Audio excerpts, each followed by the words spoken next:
UDF അധികാരത്തിലേക്ക് വരാൻ വേണ്ടി അവർ നിരവധി പ്രഖ്യാപനങ്ങൾ നടത്തിയിരുന്നു, വാഗ്ദാനങ്ങൾ നടത്തിയിരുന്നു എന്നുള്ളത് നമുക്ക് എല്ലാവർക്കും അറിയാം. പ്രത്യേകിച്ചും രാഹുൽ ഗാന്ധി വന്നിട്ടാണ് അത്തരത്തിലുള്ള വാഗ്ദാന പെരുമഴ പ്രഖ്യാപിച്ചത്.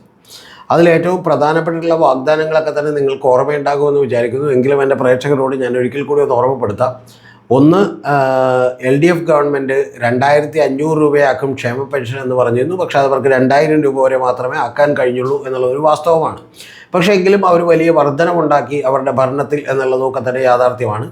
UDF വന്നപ്പോൾ കഴിഞ്ഞ ഉമ്മൻചാണ്ടി സർക്കാരിൻ്റെ കാലത്ത് കേവലം 100 രൂപ മാത്രമാണ് വർദ്ധിപ്പിച്ചത് എന്നുള്ളത് നമുക്ക് എൻ്റെ പ്രിയപ്പെട്ട പ്രേക്ഷകർ ആലോചിക്കണം.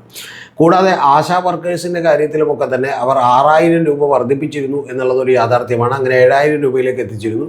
പക്ഷേ അവർക്ക് 21,000 രൂപയെങ്കിലും ആക്കി കൊടുക്കണം എന്ന് പറഞ്ഞുകൊണ്ടാണ് അവരെ കൊണ്ട് വളരെ പ്ലാൻഡ് ആയിട്ടുള്ള സമരങ്ങളൊക്കെ തന്നെ UDF ചെയ്യിപ്പിച്ചിട്ടുള്ളത്. അപ്പോൾ അത്തരത്തിൽ സമരം ചെയ്യിപ്പിച്ചവരോടൊക്കെ ഇനി മറുപടി പറയേണ്ടി വരും എന്നുള്ളത് മറ്റൊരു കാര്യമാണ്. പക്ഷേ എങ്കിൽ പോലും നമുക്ക് ഗവൺമെൻറ് അല്ലെങ്കിൽ ഞങ്ങളുടെ ഗവൺമെൻറ് വന്നാൽ ജനത്തിന് നേരിട്ട് കൊടുത്തിട്ടുള്ള വാഗ്ദാനങ്ങളിലൊന്ന് നോക്കാം. അതിലേറ്റവും പ്രധാനപ്പെട്ടത് 3000 രൂപയാക്കി സാമൂഹ്യക്ഷേമ പെൻഷനുകൾ ഉയർത്തും എന്നുള്ളതായിരുന്നു ഒന്നാമത്തെ വാഗ്ദാനം. രണ്ടാമത്തെ വാഗ്ദാനം എന്ന് പറയുന്നത് ഏറ്റവും പ്രധാനപ്പെട്ട കാര്യം KSRTCയിൽ വനിതകൾക്ക് സൗജന്യ ബസ് യാത്ര എന്നുള്ളതാണ്. നിങ്ങളൊന്ന് ആലോചിച്ച് നോക്കണം. KSRTC അല്ലെങ്കിൽ തന്നെ വലിയ തോതിൽ കടത്തിലാണ് എന്നുള്ളത് നമുക്കറിയാം. ആര്യാടൻ മുഹമ്മദൊക്കെ മന്ത്രിയായിട്ടിരിക്കുമ്പോൾ തന്നെ ഇത് എങ്ങനെയെങ്കിലും അടച്ചുപൂട്ടണമെന്ന് തീരുമാനിച്ചതാണ് എന്നുള്ളത് നമുക്കറിയാം. അപ്പോൾ അതൊന്ന് പച്ചപിടിപ്പിച്ച് കൊണ്ടുവരാനായിട്ട് KB ഗണേഷ് കുമാറിന് കഴിഞ്ഞു എന്നുള്ളതൊരു വാസ്തവമാണ്. അങ്ങനെ വലിയ തരക്കേടില്ലാത്ത ലെവലിലേക്ക് അത്യാവശ്യം അത് എത്തിക്കഴിഞ്ഞപ്പോഴാണ് ഇത്തരത്തിൽ ഈ പറയുന്ന KSRTCയുടെ നടുപിടിക്കുന്ന ഒരു തീരുമാനവുമായിട്ട് ഗവൺമെൻറ് വന്നിട്ടുള്ളത്. ഇത് ഇപ്പം തന്നെ ഒരു ക്ലാരിറ്റി ഇല്ല. കാരണം ഇത് എല്ലാ വനിതകൾക്കും തന്നെ ഫ്രീ ആക്കും എന്നുള്ളതാണ്. എന്ന് പറഞ്ഞിട്ടുണ്ടെങ്കിൽ ഏത് വനിത അതിനകത്ത് കയറിയാലും അവർ ടിക്കറ്റ് എടുക്കാതെ യാത്ര ചെയ്യാം എന്നുള്ളതാണ്. അപ്പോൾ കാറുള്ളവരും വലിയ സമ്പന്നരായിട്ടുള്ള ആളുകൾക്ക് പോലും അതിനകത്ത് ഫ്രീ ആയിട്ട് യാത്ര ചെയ്യാം. ഒന്ന്. രണ്ടാമത്തത് കേരളത്തിനകത്ത് മാത്രമാണെന്ന് ഒന്നും വ്യക്തതയോടുകൂടി പറഞ്ഞിട്ടില്ല. അപ്പോൾ നാളെ ബാംഗ്ലൂർക്കൊക്കെ KSRTC സർവീസ് നടത്തുന്നുണ്ട്. അപ്പോൾ ഒരു 45 വനിതകൾ കൂടി തീരുമാനിച്ച് ബാംഗ്ലൂരിലേക്കുള്ള ടിക്കറ്റ് ബുക്ക് ചെയ്ത് അവർക്ക് വേണമെങ്കിൽ ബാംഗ്ലൂരൊക്കെ ഒന്നൊന്ന് കറങ്ങിയിട്ട് വരാം. ഒരു വുമൺസ് ടൂറുകളൊക്കെ കൂടുതൽ പ്രോത്സാഹിപ്പിക്കപ്പെടുമോ എന്നുള്ളതൊന്നും നമുക്കറിയില്ല. അപ്പോൾ അതൊക്കെ തന്നെ ഇപ്പോൾ പ്രത്യേകിച്ച് വനിതാ മോർച്ചയൊക്കെ സമരം തുടങ്ങിയിട്ടുണ്ട്. സമരമൊക്കെ ഒരു ആഭാസമാണ്. പക്ഷേ എങ്കിൽ പോലും കാരണം മുഖ്യമന്ത്രി അദ്ദേഹം അധികാരമായിട്ട് എടുത്തിട്ടില്ല VD സതീശൻ. പക്ഷേ പ്രധാനപ്പെട്ട ഒരു കാര്യം ഇത്തരത്തിലുള്ള വാഗ്ദാനങ്ങൾ എങ്ങനെ പാലിക്കും എന്നുള്ളത് വലിയ വലിയ വലിയ ചോദ്യചിഹ്നമാണ്. അതിൻ്റെ പുറത്ത് ഉണ്ടാകാൻ പോകുന്ന സമരങ്ങൾ BJPയും അതുപോലെ CPM ഒക്കെ നടത്താൻ പോകുന്ന സമരങ്ങളുമൊക്കെ തന്നെ താങ്ങാൻ കോൺഗ്രസ്സിന് കഴിയുമോ എന്ന് നമുക്കറിയില്ല. പ്രത്യേകിച്ചും അവരുടെ ഉള്ളിലുള്ള ഇൻഫൈറ്റുകൾ കൂടി അവർക്ക് തീർക്കേണ്ടി വരും. ഇതിനെല്ലാത്തിനും ഉപരി എന്നെ ഏറ്റവും ഞെട്ടിച്ചിട്ടുള്ള ഒരു വാഗ്ദാനം എന്ന് പറയുന്നത് ഇത്തരത്തിലുള്ള നിരവധി വാഗ്ദാനങ്ങളുണ്ട്. അതൊക്കെ പിന്നെ നമുക്ക് വിടാം. കാരണം ഇതൊക്കെ ഇപ്പോൾ കർണാടകത്തിൽ നടപ്പാക്കിയത് ആണുങ്ങളുടെ ടിക്കറ്റ് വർദ്ധിപ്പിച്ചുകൊണ്ടാണ്. അതുപോലെ തെലങ്കാനയിൽ നിരവധി വാഗ്ദാനങ്ങൾ പറഞ്ഞിരുന്നു, അതൊന്നും നടപ്പിലായിട്ടില്ല.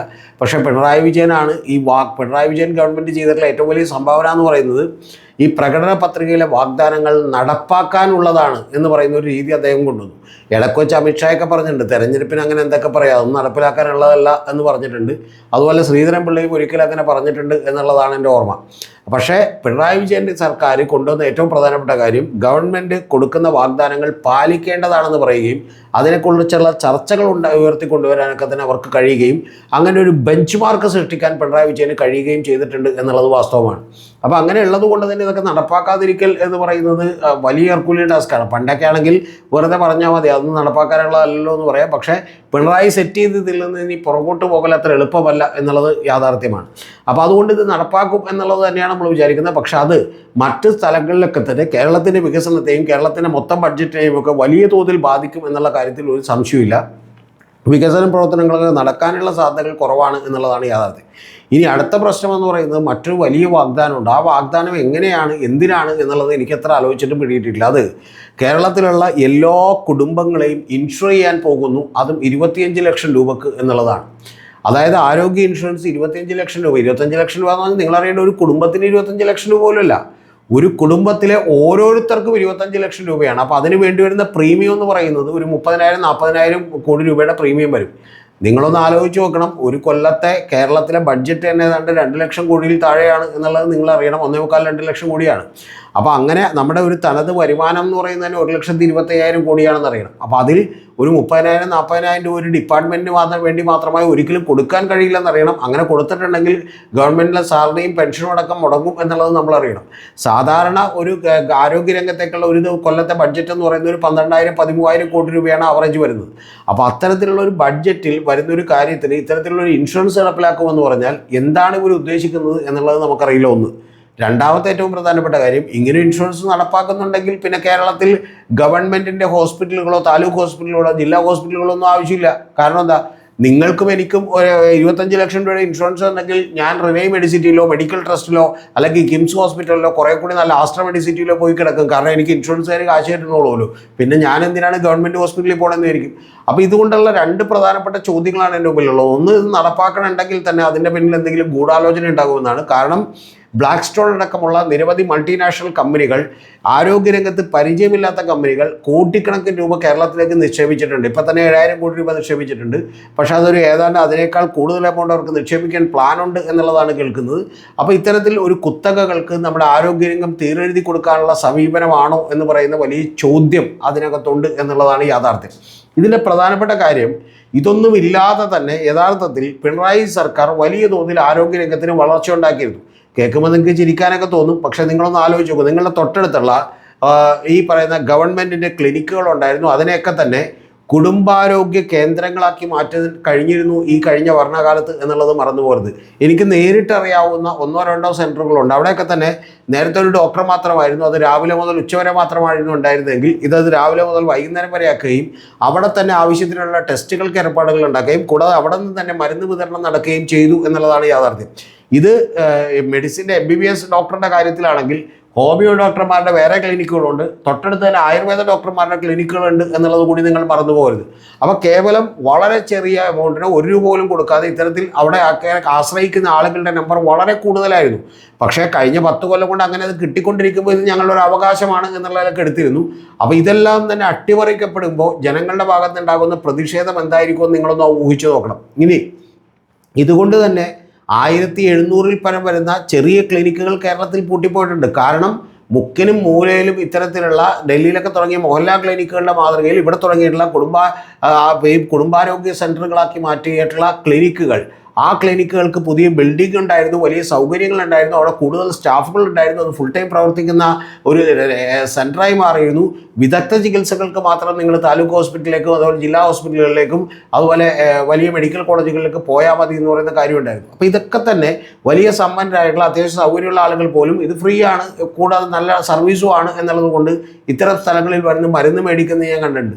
അപ്പോൾ അതിന് യഥാർത്ഥത്തിൽ അതിന് മുടക്കാൻ പണമില്ലാതിരിക്കുകയും അതൊക്കെ തന്നെ ഇല്ലാതാക്കുകയും പകരം 25,000-ഓ 30,000-ഓ കോടി രൂപ ഇൻഷുറൻസ് കമ്പനികൾക്ക് നമ്മൾ പ്രീമിയമായി കൊടുക്കുകയും ചെയ്യുമ്പോൾ അതിൻ്റെ ബെനിഫിറ്റ് ആർക്കായിരിക്കുമെന്ന് ചോദിച്ചാൽ അതിൽ നിന്ന് വലിയൊരു എമൗണ്ട് ഇതിൽ നിന്നുള്ള പല ബ്രോക്കർക്കും അടിച്ചു മാറ്റാമെന്നുള്ളതൊരു കാര്യം. രണ്ടാമത്തെ കാര്യം, അതിൻ്റെ ഏറ്റവും വലിയ ബെനിഫിറ്റ് കിട്ടാൻ പോകുന്നത് ഇവിടെയുള്ള ഹോസ്പിറ്റലുകൾക്കാണ്, പ്രൈവറ്റ് ഹോസ്പിറ്റലുകൾക്കാണ് എന്നുള്ളത് നമ്മൾ മനസ്സിലാക്കണം. അപ്പോൾ ഇത്തരത്തിലുള്ള പദ്ധതികൾ എങ്ങനെയാണ് ഇവർ നടപ്പാക്കാൻ ആലോചിക്കുന്നത്, എന്താണ് ഇവരുടെ ഉദ്ദേശം, എങ്ങനെയാണ് ഇവർ തനത് വരുമാനം കൂട്ടാൻ ആലോചിക്കുന്നത് എന്നൊക്കെ ഉള്ളത് ഒരു $1 ബില്യൺ ക്വസ്റ്റ്യൻ ആണ്. അതുകൊണ്ട് വരാനിരിക്കുന്ന ആളുകൾ ഈ വാഗ്ദാന ലംഘനങ്ങളുടെ പെരുമഴയുടെ പേരിലുള്ള സമരങ്ങളാണ് വരാനിരിക്കുന്നത്. ഇപ്പം തന്നെ മഹിളാ മോർച്ച ഒരു സമരം നടത്തിയിരുന്നു. അതിനെക്കുറിച്ച് ഞാൻ പ്രത്യേകമായിട്ടൊരു വീഡിയോ എടുത്തുകൊണ്ട് ഞാനിതിൽ പറയുന്നില്ല. കാരണം വെറും അസംബന്ധമായിട്ടുള്ള, മുഖ്യമന്ത്രി പോലും ചാർജ് എടുത്തിട്ടില്ലെന്ന് പോലും അറിയാത്ത ഇത്തരത്തിലുള്ള ആളുകൾ സമരം നടത്തുന്നതുകൊണ്ടാണ് ഇത്തരത്തിലുള്ള ഗവൺമെൻറ്റുകൾക്ക് പിടിച്ചേക്കാൻ കഴിയുന്നത് എന്നുള്ളതാണ് എൻ്റെ വിശ്വാസം. അതുകൊണ്ട് ഈ ഇന്ദിരാ ഗ്യാരണ്ടി എന്ന് പറയുന്നത് ഉറപ്പായും വലിയ തോതിൽ കേരളത്തിൽ CPM-ഉം BJP-യും അത് ചർച്ചാ വിഷയമാക്കുകയും അതിൻ്റെ പേരിൽ കോൺഗ്രസ് പ്രതിരോധത്തിലാകുകയും ചെയ്യും. അതിനെത്ര കാലം എന്ന് മാത്രമേ നമുക്കിനി കാത്തിരുന്ന് കാണാനുള്ളൂ. ടോപ്പിക്ക് കഴിഞ്ഞു. മറ്റൊരു പ്രധാനപ്പെട്ട വിഷയം കൂടിയാണ് എൻ്റെ പ്രിയപ്പെട്ട പ്രേക്ഷകരോട് പറയാനുള്ളത്. അത് കേട്ടിട്ടുള്ളവർ നിങ്ങൾ വീണ്ടും കേൾക്കണമെന്നില്ല. അത് നമ്മളൊരു പുതിയ ചാനൽ തുടങ്ങുന്നുണ്ട്. ആ ചാനലിൻ്റെ പേര് BCC വിത്ത് രതീഷ് ചക്രപാണി എന്നാണ്. വലിയ നിരവധി ആളുകളുടെ ഇൻ്റർവ്യൂകളും വളരെ ഗൗരവമുള്ള വിഷയങ്ങളിൽ വലിയ നീളമേറിയിട്ടുള്ള ലെങ്തി ആയിട്ടുള്ള പോഡ്കാസ്റ്റുകളും ഇടാൻ വേണ്ടിയിട്ട് മാത്രമാണ് നമ്മൾ ആ ചാനൽ തുടങ്ങിയിട്ടുള്ളത്. BCC വിത്ത് രതീഷ് ചക്രപാണി എന്നുള്ളത് ഉദ്ദേശിക്കുന്നത് എന്ന് പറയുന്നത് ഒരു പൊതുബോധത്തിനുമപ്പുറം എന്നുള്ളതാണ് അതിൻ്റെ പേര്. മലയാളത്തിൽ പറഞ്ഞാൽ ബിയോണ്ട് കോമൺ കോൺഷ്യസ്നസ് എന്നുള്ളതാണ്, ഒരു പൊതുബോധത്തിനുമപ്പുറം എന്നുള്ളതാണ്. അപ്പോൾ അതിൽ പ്രമുഖരായിട്ടുള്ള ആളുകളുടെ ഇൻ്റർവ്യൂകളും അതുപോലെ പോഡ്കാസ്റ്റുകളും ഒക്കെ ഉണ്ട്. നമുക്ക് എത്ര കാലം അത് ചെയ്യാൻ കഴിയുമെന്നറിയില്ല, കാരണം അത് ചെയ്യുന്നത് വലിയ ചിലവേറിയ വലിയ എക്സ്പെൻസീവ് ആയിട്ടുള്ള ഒരു കാര്യമാണ് എന്നുള്ളത് കൊണ്ടാണ്. കൂടാതെ അതിൻ്റെ പുറകിൽ നിരവധി ആളുകളുടെ വലിയ അധ്വാനവും വേണം എന്നുള്ളത് കൊണ്ടാണ്. അപ്പോൾ അതുകൊണ്ട് തന്നെ നിങ്ങളുടെയൊക്കെ സപ്പോർട്ട് വളരെ ഇമ്പോർട്ടൻ്റ് ആണ്. ആ ചാനലിലേക്ക് ഇന്ന് നമ്മളൊരു വീഡിയോ ഇടും, ഒരുപക്ഷെ രാത്രിയാകുന്നതിന് മുമ്പ് തന്നെ ഒരു ഇൻട്രൊഡക്ഷറി വീഡിയോ അപ്ലോഡ് ചെയ്തേക്കും. പക്ഷേ അതിന് ശേഷം നമ്മൾ ഈ പോഡ്കാസ്റ്റ് നാളെ ആയിരിക്കും പബ്ലിഷ് ചെയ്യുക എന്നാണ് ഞാൻ വിചാരിക്കുന്നത്. മാക്സിമം നേരത്തെ തന്നെ പബ്ലിഷ് ചെയ്യണം എന്നാണ് വിചാരിക്കുന്നത്. പക്ഷേ അത് പരിപൂർണമായി എഡിറ്റ് ചെയ്ത് കഴിയണം എന്നുള്ളൊരു കാര്യം കൂടിയുണ്ട്. പക്ഷേ അത് നടത്തിക്കൊണ്ടു പോകാൻ വലിയ ചിലവേറിയ കാര്യമായതുകൊണ്ട് തന്നെ എനിക്ക് എൻ്റെ പ്രിയപ്പെട്ട പ്രേക്ഷകരോട് പറയാനുള്ളത്, ഈ ചാനലിൽ നിങ്ങൾക്ക് മെമ്പർഷിപ്പ് എടുത്തുകൊണ്ട് നമ്മളെ സപ്പോർട്ട് ചെയ്യാവുന്നതാണ് എന്നുള്ളതാണ്. ആ മെമ്പർഷിപ്പ് എടുക്കുക എന്ന് പറഞ്ഞാൽ level 1, level 2, level 3, level 4, level 6 വരെ ഉള്ളതുണ്ട്. അപ്പോൾ അതിൽ നിങ്ങളെ കൊണ്ട് കഴിയാവുന്ന എമൗണ്ടുകളുള്ള മെമ്പർഷിപ്പുകൾ എടുത്തുകൊണ്ട് നമ്മളെ സപ്പോർട്ട് ചെയ്യാം. മെമ്പർഷിപ്പ് എടുത്തു എന്നുള്ളത് കൊണ്ട് നിങ്ങൾക്ക് വേണ്ടി മാത്രമായിട്ട് പ്രത്യേക വീഡിയോകളോ നിങ്ങൾക്ക് വേണ്ടി മാത്രമായിട്ട് ഏതെങ്കിലും തരത്തിലുള്ള ഒരു സൗകര്യങ്ങളൊന്നും ഉണ്ടാവില്ല.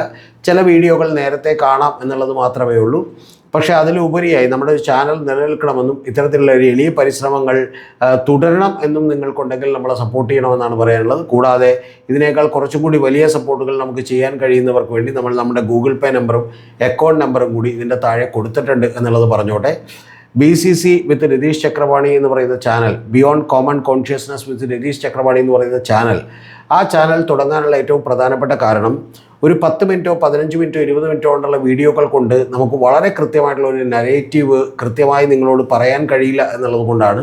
ഒരു കൃത്യമായിട്ടുള്ള ഒരു അജണ്ടകൾ പറയാൻ കഴിയില്ല എന്നുള്ളത് കൊണ്ടാണ്. ഇതിൻ്റെ ഏറ്റവും ആദ്യത്തെ വീഡിയോ വരുന്നത് സതീശനെ പിണറായി വീഴ്ത്തി സതീശ വിജയം കരസ്ഥമാക്കിയത് എങ്ങനെ എന്നുള്ളതും അതിൻ്റെ പുറകിൽ നടന്നിട്ടുള്ള അന്തർനാടകങ്ങളും അതിലെങ്ങനെയാണ് നമ്മുടെ മീഡിയകൾ പ്രധാനപ്പെട്ട പങ്കുവഹിച്ചെന്നുള്ളതും അവരെങ്ങനെയാണ് ഒരു പൊതുബോധത്തിൻ്റെ അപനിർമ്മിതികൾ നടത്തിയത് എന്നുള്ളതിനെക്കുറിച്ചുമായിരിക്കും അതിവിശദമായിട്ടുള്ള ആ വീഡിയോ.